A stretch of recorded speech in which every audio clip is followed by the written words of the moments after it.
Hi everybody, welcome to the South Australian Sports Show, of course, where we talk about nothing but South Australian sport. Plenty coming up on the show. I hope you can stay with us for the next hour. The Senator, Nick Xenophon's coming in, the ambassador for bowls. There's been a bit happening in bowls. Nick's right across that. Hockey's Tim White, the under-21 women's state coach, and the sassy head coach is going to join us, along with Ian Jennings, the under-21 men's state coach. The Western Strikers Soccer Club, we sent our roving reporter Rob Popplestone out there to have a chat with them. And of course, the great Murray Wiedemann is coming in for that follow-up chat. So many people asked if we could get him back on. He's been good enough to come back in, but time to join my partner, Rob Popplestone. Poppy, how are you? I'm going okay. I was just having a bit of a laugh as we went to air because your research is amazing. You do an amazing amount of research, and all I've got was the directions. You got the running to sheet. Find the soccer coach for last week, but I found him. He was and good. did a good job. All right, let's get on with it. The Crows, of course, on the weekend had a win over Brisbane. But before we get to it, let me ask you this question. Yep. Team travelling on the road Yes. gets a win on the road by 13 points. Would you be happy or unhappy? Yeah, look, on the surface, if you told me that and I didn't see the game, I'd go, OK, a win's a win. Not by much, I guess, but a win's a win. On the road, we'll be happy. Unfortunately, most people didn't see it that way because I watched it. It was a pretty ugly game. That But was sometimes horrible. you have to win ugly. I mean, 3 goals, 6 to half-time. Yeah. We've talked about it before. Is scoring becoming a bigger issue now than it was a couple of weeks ago? Well, for them, their avenue to goal has always been questionable this year, apart from Eddie Betts. And Tex has been solid without performing the way we thought he might this year. But Eddie's been the maestro.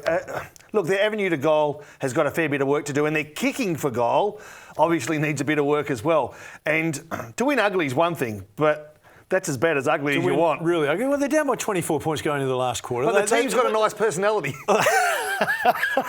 They're down by 24 points going in the last quarter. They keep Brisbane goalless. There's some good signs. I just think because it's ugly, everyone goes... And Phil Walsh, to his credit, unbelievably honest. He was... 3 quarters were rubbish. Yes. The last quarter was pretty good. Yeah. You talked about goal kicking. Taylor Walker seems to be getting a lot of criticism at the moment. Are we being unfair on him? Are people being unfair? I mean, he hasn't been back 12 months yet from an ACL reconstruction. So if you look at most players across the AFL, regardless of who they were, it took them at least 18 months before they were up and flying.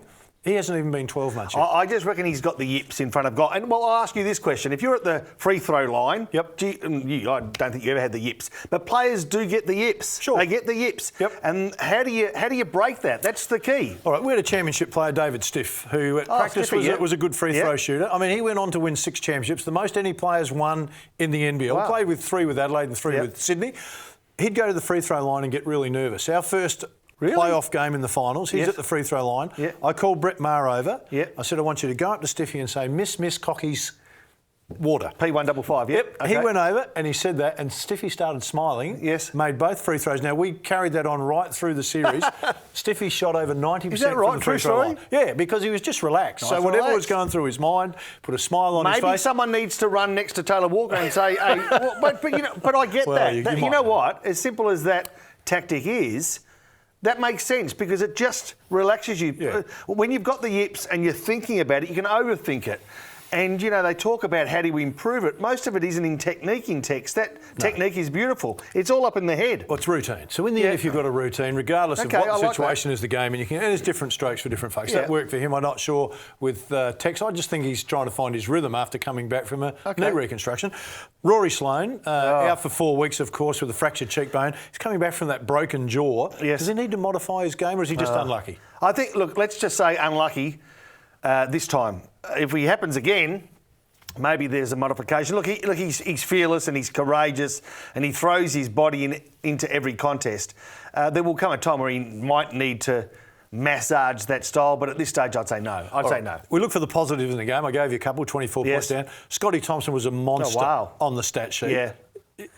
Same in the game? That you saw it he's been pretty good. Scotty's just a ball magnet. He gets a lot of the ball. He doesn't always find a teammate, but he sends it in the right direction, and that's the way he plays. He's really good in close. He was great. He was a standout for me. All right, I've got to ask you this, of course, because the Crows, 7 wins, 5 losses. The next 3 games for them, they play Geelong next, who are sitting in 10th spot with 6 wins and 6 losses. Well, they've got to win that. They've got to win that one, all right. Although Geelong were good, remember, against Port Adelaide, but then Port Adelaide, wow. OK, West Coast, they sit in 2nd spot. They're 9 wins, 3 losses. Can't beat them. Can't beat them. The one I've talked about for a couple of weeks might decide the 8 is the Power. Yeah. They're in 12th spot with 5 wins and 7 losses. So it's it may looming, come isn't down. it? It's looming as the game. It would be just well, we'd hope it wouldn't get to that, but if it does, obviously, it's great for us. But lose 2 games and the Crows could tumble down to 11th or 12th. And that's the nature of the competition. Win 2 games out of those 3 and all of a sudden they're knocking on the door of the top 4 again.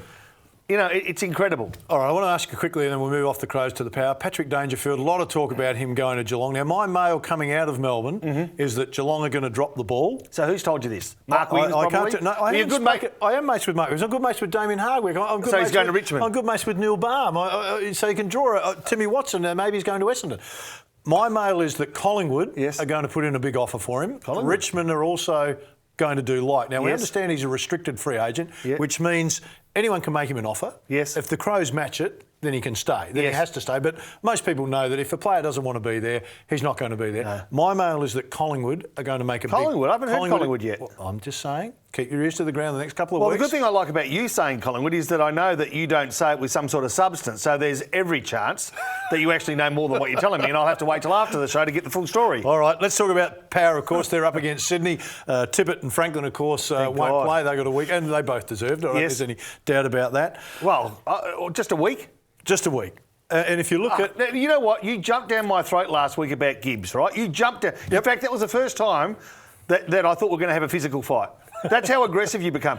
Then this week, just 1 week for those guys. No, I thought they should have got 2. I thought they should have got 2, but you said you didn't think Gibbs should have got any. Well, that's true. So let me ask you this on both counts. Yes. Gibbs, Franklin, and Tippett, were they accidental? No. Okay. So they deserved it. All right. Paddy Ryder back this week for the Power. I mean, it's been disrupted for him and is he still there, to get he's been out for 4 weeks. Gee, your arse, with an Achilles injury. He's back. He brings a different dynamic. Well, look, he does, and he brings it at the same time Sydney lose Tippett and Franklin. So if ever there's a time that you need a bloke to exert his authority on the game, it's this week, isn't it? I mean, he needs to perform, and OK, he's been on the sidelines again, but he needs to get back into that groove and he needs to hit the ground running. I hope he does. I hope he does. When you coach, sometimes you look at things and you go, OK, I'll try and put this in a simplistic form. If Schultz kicks 4 goals, the Power generally win. Yes. Most people are saying, but Schultz didn't kick any last week. He's having trouble, and they blame Schultz for that. No. It's back down the field. The midfield is the problem. Delivery. Is Schultz the barometer? If he kicks 4, well, then the midfield's up and have done their work, Yeah, so it's a fairly simple formula in the end. All right. Who's going to win it, Port or Sydney?